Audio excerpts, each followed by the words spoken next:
Bonjour Annie Genevard. Bonjour. Vous êtes secrétaire générale du Parti Les Républicains, vous êtes aussi vice-présidente de l'Assemblée nationale, députée élue dans le Doubs. Emmanuel Macron est en Corse aujourd'hui et demain. Que doit-il répondre aux demandes des élus corses qui ont été élus à la majorité des voix, large majorité des voix, et qui portent, disent-ils, des demandes, des revendications peut-être, au nom du peuple corse? Déjà, il faut rappeler le contexte dans lequel ce déplacement a lieu. C'est pour honorer la mémoire du préfet Erignac, assassiné lâchement il y a 20 ans, il y a 20 ans jour pour jour. Donc il est vrai qu'il faut commencer, quand on aborde ce sujet, par rappeler la mémoire de ce grand préfet qui était un homme de paix et qui a été très très lâchement assassiné. C'était un moment de paroxysme de la violence politique, précisément, et les élus, le président de l'Assemblée corse, le président de l'exécutif corse disent « Nous sommes prêts à mettre fin, nous voulons mettre fin à un demi-siècle de cycle de conflits », ce sont leurs termes. Est-ce qu'il faut leur répondre positivement? Alors, l'annonce est positive, mais il faut voir ce qu'elle recouvre. Ils ont un certain nombre de revendications. Nous considérons, républicains, qu'il faut dire, il faut reconnaître l'identité corse. Elle est puissante, elle est légitime. Il y a une culture corse. Est-ce que cela doit emporter un certain nombre de décisions comme les revendications des nationalistes, la co-officialité de la langue corse ou l'amnistie des prisonniers dits politiques, parce qu'en réalité il n'y a pas de prisonniers. Ou le statut de résident corse. Ou le statut de résident. Ou la reconnaissance du mot corse ou l'introduction du mot corse dans la Constitution. Vous dites qu'il y a une spécificité corse, il faut la reconnaître. Ma question, c'est où ça, dans la Constitution? Alors, moi, je ne suis pas favorable à ce que le nom de la Corse figure dans la Constitution, parce qu'il y a d'autres provinces françaises qui pourraient aspirer à la même légitimité.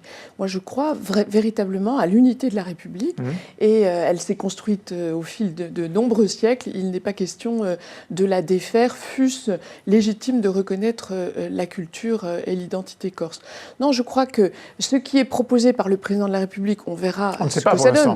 On parle d'un pacte girondin, ce qui est assez savoureux de la part d'un président qui est très centralisateur, mais enfin, donnons-lui acte de cette volonté. Un pacte girondin qui reconnaîtrait la spécificité des territoires sans forcément mentionner la Corse. Parce que dès lors que l'on accepte de mentionner la Corse dans la Constitution... Alors il faut mentionner les autres régions? L'Alsace a la même légitimité, une culture forte, une identité. Voilà. Donc nous n'y sommes pas favorables. Est-ce que la langue corse peut être une langue co-officielle, c'est-à-dire à parité avec le français? Alors, je crois qu'on a beaucoup fait pour reconnaître les langues régionales.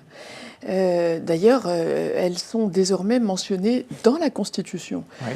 Même si la France n'a pas approuvé la charte des langues régionales, elle a reconnu toute l'importance des langues régionales. Et donc, il me semble que ça suffit. C'est suffisant. Il ne faut pas aller plus loin. Les élections partielles de dimanche dernier ont été un succès pour les Républicains. 2 élections, 2 victoires et surtout une défaite à Pontoise pour la députée En Marche qui a été assez sèchement battue. Laurent Wauquiez dit que c'est un rappel à la réalité, que c'est un retour, une leçon sévère, dit-il, pour Emmanuel Macron. Est-ce qu'il ne va pas un peu vite en besogne? Alors, il est clair que ces 2 victoires envoient un signal politique. Il y a manifestement un retour de la droite. Emmanuel Macron pensait l'avoir éliminée complètement du jeu politique, elle se rappelle à lui. Donc il y a à tout le moins une déception pour le camp de la République En Marche et même une désillusion. On voit bien que la réalité, celle du pouvoir d'achat des Français, celle de l'affaiblissement de l'autorité de l'État, comme on a pu le voir dans Notre-Dame-des-Landes ou dans les prisons, atteste d'une forme de déconnexion avec la réalité. Elle se rappelle à lui. Très peu de votants, dit la majorité, beaucoup d'abstention. Surtout pour les électeurs de la République En Marche. Nos électeurs se sont mieux mobilisés. Il est de tradition 20% de votants, c'est pas énorme. Il est de tradition que les élections partielles mobilisent peu. Mais tout de même, elles ont très très peu mobilisé du côté de la République En Marche. On voit bien que ce qui a pesé, c'est le sentiment d'une ruralité abandonnée, la question du pouvoir d'achat, les retraités. C'est la fin de ce que Emmanuel Macron avait réussi à installer comme état d'esprit depuis sa victoire à l'élection présidentielle, l'enchaînement de ce qui s'est passé aux législatives, et puis bons résultats sur le plan économique et plutôt social. Est-ce que c'est la fin de tout ça ? Alors, je pense que, si vous voulez, lors des élections législatives de juin, il y a eu une espèce de séquence où chacun a voulu céder à l'illusion que par la seule élection de ce président de la République, tout allait fonctionner admirablement. Et c'est ça qui s'éteint aujourd'hui ? Et je pense que c'est ça qui s'éteint, c'est une illusion qui s'éteint. L'illusion Macron ? Et c'est en ce sens que le propos de Laurent Wauquiez est tout à fait pertinent. C'est quoi ? C'est l'illusion Macron qui s'éteint ? C'est l'illusion, c'est effectivement la réalité se rappelle à lui. Et je pense que, d'autant que ces 2 victoires, elles s'inscrivent dans une série de victoires pour la droite. Vous pensez au sénatorial ? Je pense au sénatorial, je pense au municipal partiel, oui. où chaque fois, toutes ces élections ont été perdues par La République En Marche, ou alors elle ne s'y est pas présentée. Il y a plusieurs élections partielles dans les semaines qui viennent. Est-ce que votre objectif, c'est 100% de victoire pour continuer à faire en sorte que cette illusion que vous dénoncez se dissipe complètement ? L'objectif, c'est 100% de victoire. Je ne sais pas si nous y arriverons, mais nous allons nous y employer. Pour cela, il faut parfois travailler avec les centristes. L'UDI vous a lâché. L'UDI a décidé, en tout cas Jean-Christophe Lagarde, son président, a décidé de rompre ou de ne plus signer d'accord avec les Républicains. C'est un handicap ? Alors, on est habitué au changement de pied de l'UDI, mais je voudrais dire qu'à l'UDI, il y a beaucoup de maisons dans la maison UDI. Et que, par exemple, à Belfort, l'UDI était avec nous. Donc, il ne faut pas désespérer de l'union avec les centristes. Mais pas avec Jean-Christophe Lagarde. Alors, écoutez, Jean-Christophe Lagarde s'est prononcé. Maintenant, il y a des réalités locales auxquelles il ne pourra pas forcément imprimer Donc, vous essayerez son diktat. De nouer des alliances avec l'UDI ? Alors, quand c'est nécessaire, vous voyez, l'exemple de Belfort est tout à fait révélateur. Michel Zumkeller, qui est un membre de l'UDI, a soutenu sans hésitation Yann Boucard, et les choses se sont très bien passées. Et je suis absolument persuadée qu'il y a des UDI qui nous soutiendront ici et là. Vous avez été, Annie Genevard, membre du Conseil supérieur des programmes, et vous en avez démissionné. C'était au temps où Najat Vallaud-Belkacem était ministre de l'Éducation. Aujourd'hui, la vice-présidente de ce même conseil démissionne, à peu près pour les mêmes raisons, en disant que ce conseil n'est pas indépendant. Il est le bras armé du ministre, de la ministre à l'époque, du ministre de l'Éducation aujourd'hui. Est-ce que ce conseil est indépendant ? Non, ce conseil n'est pas indépendant, il ne l'était pas sous Najat Vallaud-Belkacem. Est-ce que c'est un problème ?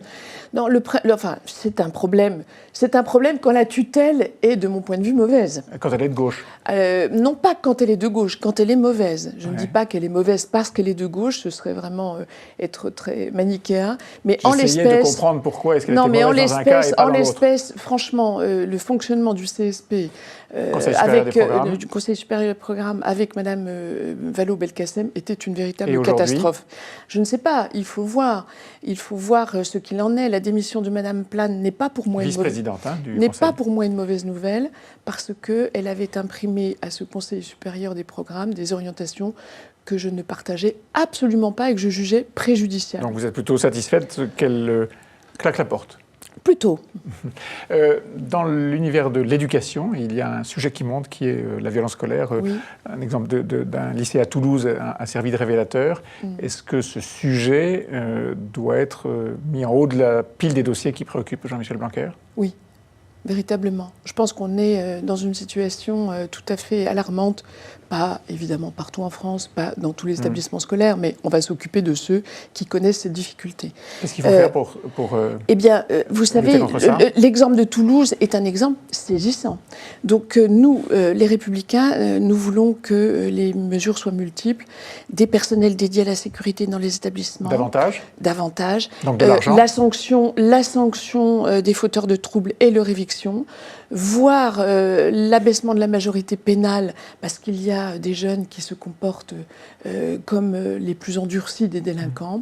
Il faut aussi donner un peu de latitude aux chefs d'établissement pour qu'ils adaptent des stratégies pour lutter contre la violence. Et puis, il faut absolument soutenir les enseignants. C'est un cri de désespoir que ces enseignants de Gallieni à Toulouse poussent. Il faut l'entendre. Vous pensez qu'il faut que Jean-Michel Blanquer se manifeste là-dessus ? Ah oui, c'est impératif. Une réaction de sa part ? Ah oui, tout à fait. Merci Annie Genevard. Merci à vous.